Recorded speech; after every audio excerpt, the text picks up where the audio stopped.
খুবই মজার একটা ডেজার্ট এবং বানানোও কিন্তু খুবই ইজি। আপনারা কিন্তু এবার ঈদে এই ডেজার্টটা তৈরি করতে পারেন। চলুন দেখে নেওয়া যাক কিভাবে করছি। এর জন্য প্রথমেই আমি একটা পাউরুটি নিয়ে নিয়েছি। এবার পাউরুটির চারপাশে যে ব্রাউন কালার অংশটা থাকে সেটা কেটে ফেলে দিচ্ছি। এই পাউরুটিগুলো কিন্তু যেকোনো দোকানেই পাওয়া যায়। আমি নরমাল পাউরুটি নিয়েছি, কিন্তু চারকোনা সাইজের পাউরুটিগুলো নিতে হবে। এবার আমি স্যান্ডউইচের মতো করে এগুলো মাঝখান থেকে কেটে নিব। দেখতেই পাচ্ছেন আমি কিভাবে কেটে নিচ্ছি। ব্যাস এভাবে করে আমি একে একে সবগুলোই কেটে নিব।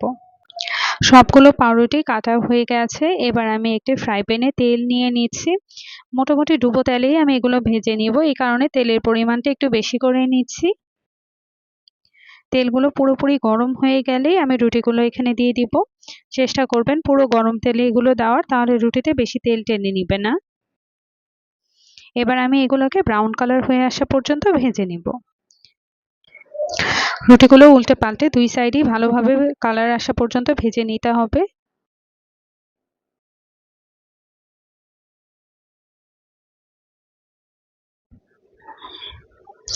উল্টে পাল্টে যখন এরকম কালার চলে আসবে তখন আমি এই রুটিগুলো তুলে নিচ্ছি। এবার আমি একে একে সবগুলো রুটি এভাবে করে ভেজে নিব। সবগুলো ভাজাটা দেখাচ্ছি না, তাহলে ভিডিওটা অনেক বড় হয়ে যাবে। রুটিগুলো ভেজে নেওয়ার পর অন্য সাইডে আমি একটি শিরা তৈরি করে নিচ্ছি। এর জন্য আমি এখানে হাফ কাপ পরিমাণ চিনি আর 1 কাপ পরিমাণ পানি এখানে দিয়ে এটা ভালোভাবে নেড়েচেড়ে মিশিয়ে নিব। যখন বলক ওঠে চিনিগুলো একদমই মিশে যাবে, তারপর আমি এগুলো সাইড করে রেখে নেব। এবার শাহি টুকরার উপরে দুধের যে মালাইটা দেওয়া হয় সেটা তৈরি করে নিব। এর জন্য প্রথমে আমি হাফ লিটার দুধ নিয়ে নিচ্ছি। এবার এর মধ্যে 1 টেবিল চামচ পরিমাণ কাস্টার্ড পাউডার, 1 টেবিল চামচ পরিমাণ পাউডার দুধ, এগুলো আমি হালকা একটু পানি দিয়ে মিশিয়ে নিচ্ছি। নিয়ে এটা আমি যে দুধটা দিয়েছি সেই দুধের মধ্যে ঢেলে দিব। ভালোভাবে আমি আলাদা করে এটা গুলিয়ে নিয়েছি যাতে করে এর মধ্যে কোনো লাম্পস তৈরি না হয়। গলিয়ে নেওয়ার পর এবার আমি ওই হাফ লিটার যে দুধ নিয়েছি তার মধ্যে ওগুলো দিয়ে দিচ্ছি। হালকা একটু নেড়েচেড়ে মিশিয়ে নিয়ে এরপর এর মধ্যে আমি কনডেন্স মিল্ক দিয়ে দিব। আমি এখানে টোটাল 2 টেবিল চামচ পরিমাণ কনডেন্স মিল্ক এখানে ইউজ করছি। আমি কনডেন্স মিল্কের মধ্যে যে মিষ্টিটা হয় আমি সেই মিষ্টিটাতেই কিন্তু এটা তৈরি করব। এক্সট্রা কোনো মিষ্টি এখানে আমি ইউজ করব না। আপনারা চাইলে এই পর্যায়ে একটু চিনি অ্যাড করতে পারেন যদি আপনাদের কাছে মিষ্টিটা কম মনে হয়। এবার আমি এগুলো নেড়েচেড়ে একদম ঘন হয়ে আসা পর্যন্ত ওয়েট করব।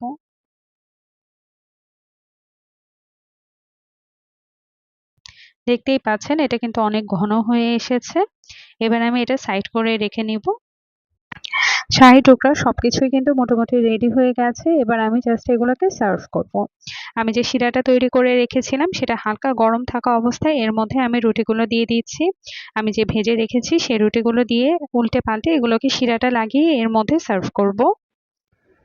ভেজে রাখা রুটিগুলোকে কিন্তু ভালোভাবে চিনি শিরার মধ্যে ডিপ করে নিতে হবে। এই কারণে আমি উল্টে পাল্টে ভালোভাবে ডিপ করে এরপর এটাকে সার্ভ করছি।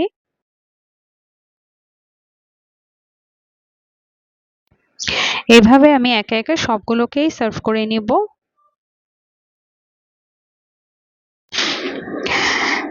একে একে সবগুলো যখন সাজানো হয়ে যাবে এরপর আমি দুধের যে মালাইটা তৈরি করেছি সেটা এর উপরে দিয়ে দিব। দেখতেই পাচ্ছেন এবার আমি দুধের যে লেয়ারটা তৈরি করেছি সেটা এটার উপর দিয়ে দিচ্ছি। আমি প্রথমে যে চামচটা দিয়ে দিয়েছি সেই চামচটা একদম ছোট হয়ে গিয়েছিল, যার কারণে অনেক সময় লাগছিল। এই কারণে আমি পরে চামচটা চেঞ্জ করে নিয়েছি।